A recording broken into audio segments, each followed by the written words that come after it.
Do performance-enhancing drugs have a place in today's sports society? Next on Issues and Insights. This is what is making news right now. As attacks continue. The question on all our minds, will giant bugs take over the city? This is as close as we dare go to this huge fluke. A massive kill of wildlife in the state of Arkansas. This is just a nice little bonfire like we had earlier. Who are trying to calculate the exact amount of oil coming out of there.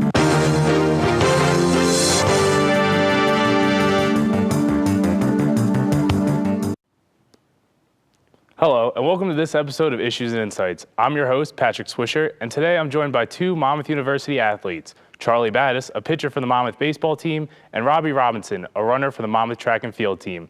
They join me today to discuss a heated topic in sports, performance-enhancing drugs, also known as PEDs. So guys, thanks for coming on. I'd like to start by getting a little bit of background about your athletic careers. So Charlie, could you start with that? I've played baseball since I was 5 years old. I played in high school for Notre Dame University before getting recruited by Monmouth and deciding to come here to play under Dean E. Hall. Robbie, same question to you, a little bit of background. Yeah, I've been running track since the 8th grade. I ran track at Montgomery High School, made my biggest impact my senior year, and eventually got recruited to run in short sprint here at Monmouth. Okay, well, guys, let's get right into it. Performance-enhancing drugs in sports. What are the major appeals for, guys at such a high level of gaming, such as yourselves at college level or even a pro level? Well, it gives you a distinct advantage over, it's such a competitive sport, to get recruited for colleges and into professionals, and taking steroids gives you a distinct advantage over everyone else, strength-wise, stamina, everything. So. Rob, would you agree with that? You have anything to add? Yeah, same. I agree with Charlie in regards to PEDs. It gives the athletes a distinctive advantage, both skill-wise, muscle-wise, and it seems like they get a huge advantage over most people who don't decide to take performance-enhancing drugs. Right. Now, you guys, here at Monmouth or even in your high school careers, have you guys ever had a friend or another teammate ever use performance-enhancing drugs or thought about using performance-enhancing drugs? What was the story there? I actually have a friend that one of his good friends took steroids in high school. And before he took steroids, he was about 190 pounds, and he shot up to 210 pounds. And my friend told me that he would witness this kid having mood swings, like it's referred to as roid rage, just anger problems. And now he's in college, he stopped taking steroids, and he dropped back down to 190 pounds. So. Yeah, and that can't be healthy. No. Doing that. No, yeah. Not at all. Now, when you look at that, what effect does that have on a locker room as a teammate? I mean, player's perspective here, you guys have a teammate in the locker room using performance-enhancing drugs, he's cheating. What does that do for locker room chemistry, for your friendship? What goes on there? I think it completely destroys chemistry for any type of team, for whatever type of sport it is. Not only it seems like you can't trust that person, but it also goes along with the lines of, what did that person do, how they do it, and why would they destroy a team's chemistry that they've had for so long? Right. Charlie, you have anything to add to that? Yeah, I mean, it obviously destroys chemistry. You question why is your teammate taking steroids? He could get caught and ruin the season for a team. So right. It destroys not only him, but it destroys the team too. Yeah, right? Exactly. Now, kind of going off that, what have either you personally ever thought of using steroids? Why, when? Was it a low point in your careers that you were trying to get an advantage? Any personal stories along those lines? I'm not gonna lie, I've thought about it because it not only does it help you gain strength, but it also helps you recover from injuries. And I was dealing with injuries last year, but I would never do it. Right, understand. Yeah. Mm-hmm. Robbie, anything with you? Anytime you thought about maybe, this might be my answer, this might give me that advantage that I've been looking for? With track, it's a different situation because you could take a certain drug and you'll run or short sprint a lot faster than most people. Me personally, I've never thought about taking drugs. Granted, I am very hamstring prone as a short sprinter, so I've had hamstring injuries and problems since I started running, but I've never once in my mind thought about taking performance-enhancing drugs. Right, and that's you brought up a good point there too. That it's not only about building muscle; it's about repairing, and that's something that I think people often forget. Do you guys have any experiences where you had a really major injury where you maybe thought about like this might be needed? Yeah, as I said last year, I had a shoulder injury, and they didn't really know what it was exactly, but in the end, it's not worth taking because the effects it has later in life on your body. Right. Could destroy you. Yeah, I had the same issue last year during our conference championship meet for spring track. Right in the middle of my race for the 100-meter dash, my left hamstring pulled on me right in the middle of my race, and at the time I was highly considering taking the drugs to repair it so that I can get back and running. But just like Charlie said, it's just not worth it. Right. All right, well, guys, hold those thoughts. We'll get right back to this. We need to take a quick commercial break, but stay tuned for more issues and insights. Take my hand and start a brand new day. Underneath everything we are all people. And when we reach out a hand to one, we can influence the condition of all. That's what it means to live united.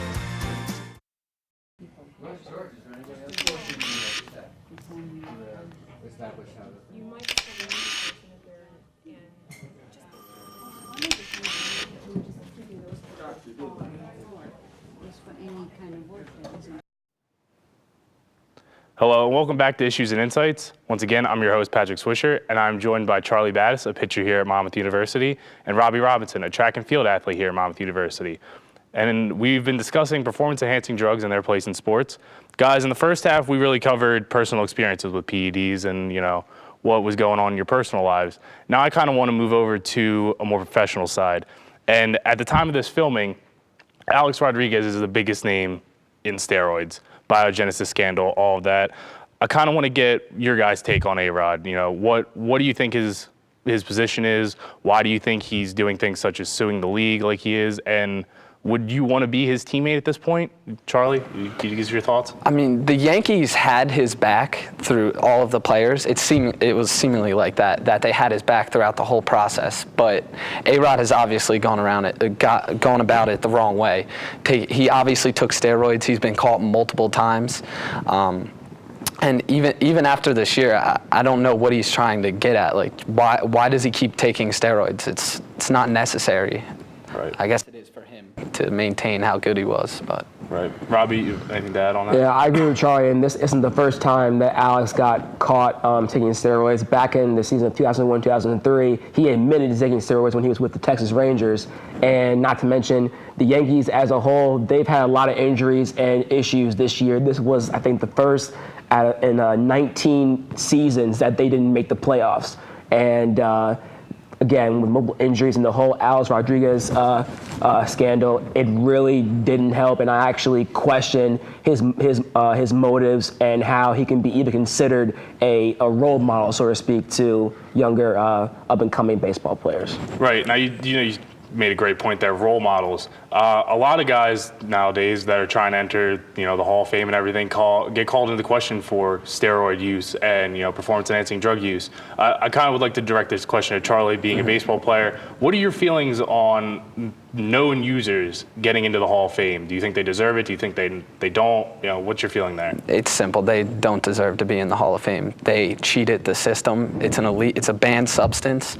And one thing I would like to get back to, Alex Rodriguez, I don't get why he's the one guy that's pointed out. There's numerous other people that are known for taking steroids, and they're not getting into the Hall of Fame, like Mark McGwire, Barry Bonds, and David Ortiz. It's been speculated. So it's a big deal in baseball, and it's just becoming a mess for Major League Baseball. Right, it's a growing problem in a lot of sports, and that kind of leads me into my next question.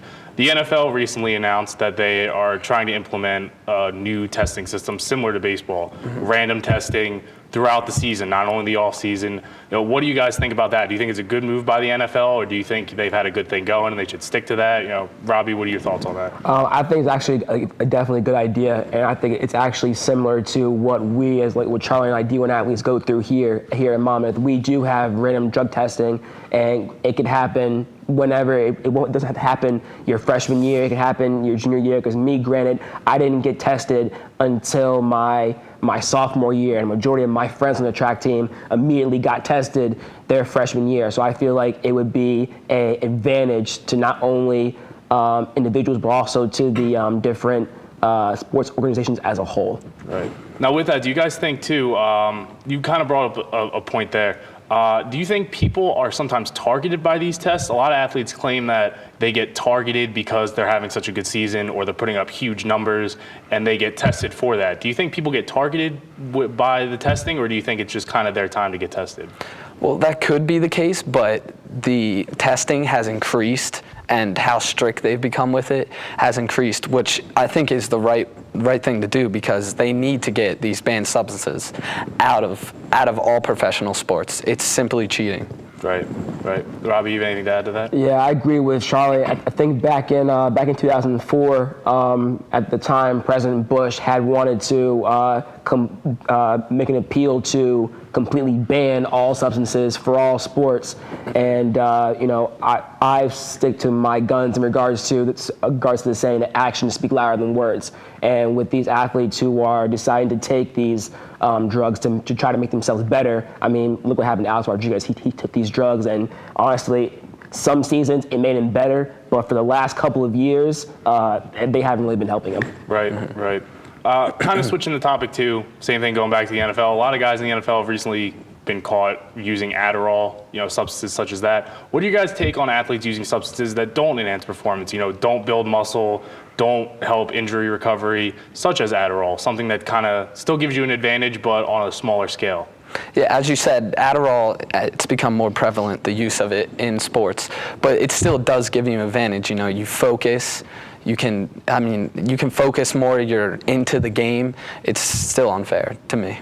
Yeah, I agree with Charlie. Regardless of the fact that it's nothing compared to performance-enhancing drugs, but it still gives that certain athlete an advantage, and it still should be banned along with the other ones as well. Now, what do you guys think of drugs such as deer antler spray? MLB was using it, a lot of players, and the MLB actually did not have that banned until a lot of players started using it and started using it for recovery purposes. What do you guys think of major sports banning things once players start using it just because it's becoming popular? Yeah, it's also becoming very popular in baseball. I have multiple friends around the nation that have taken deer antler, but it's a banned substance, but it does not come up on standardized testing. You have to take a blood test, which also goes along with HGH, which is becoming a bigger drug. But it's still unfair. It builds muscle mass, it helps recover from injury, and it should be abolished. Right.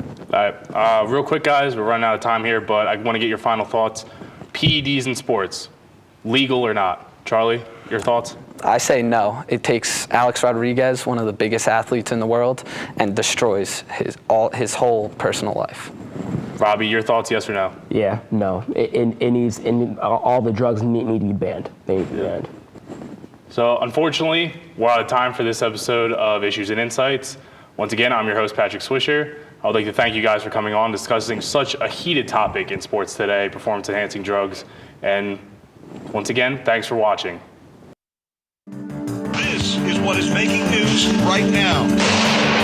As attacks continue. The question on all our minds, will giant bugs take over the city?